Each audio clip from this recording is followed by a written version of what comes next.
The skyline in this inner-city neighborhood of Syracuse, New York, is pierced by the spires of a red brick building, crescents having replaced crosses, staring toward the heavens. This building is now known as Masjid Isa ibn Maryam, or the Mosque of Jesus, Son of Mary. Until 4 years ago, it was called the Holy Trinity Church. Walk inside, and a verse from the Quran engraved in wood reads, "Allah will forgive everyone, regardless of their sins." I always say that these walls were waiting to hear the Quran for 100 years, and that's kind of the sense I had right from the very beginning. Yusuf Soul has been a part of this church-to-mosque journey from the beginning. He admits it was not easy to hear Islam's call to prayer, the Adhan, echo in a church. There are some people who were very angry and upset. People who I never saw before were angry at me personally, because people put me a little bit in front, being an American. Built in the early 20th century, Holy Trinity served a growing population of German and Italian immigrants. Many were baptized, married, and buried there. But changing demographics doomed Holy Trinity.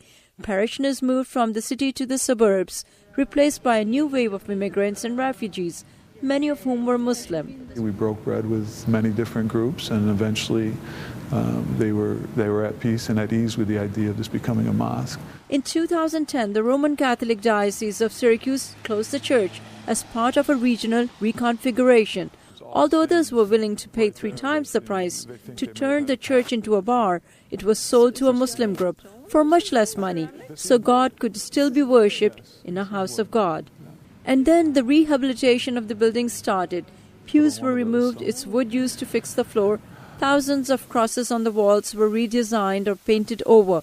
The crosses on the spires were replaced and saved as precious reminders of the building's past. We still need to raise some funds and replace those lights, because it is a bit dark in here. This mosque is different than others in the area because there is not a separate room or wall separating men and women. There is no designated imam or a person to call for the prayers. The idea is the mosque belongs to everyone, and anyone can call for or lead the prayer. Even 14-year-old Sajjad Samir from Afghanistan. I always practice with myself, and people in the mosque encouraged me to give azan.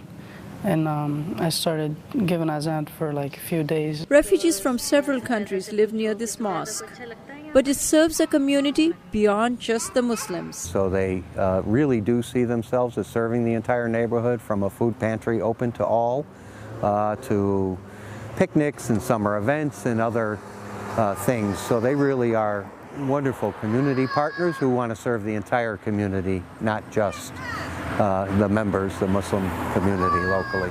Yusuf Soul says, do not believe everything you see in the media, because contrary to some perceptions, America has an incredible amount of welcoming people who embrace diversity and love people for who they are.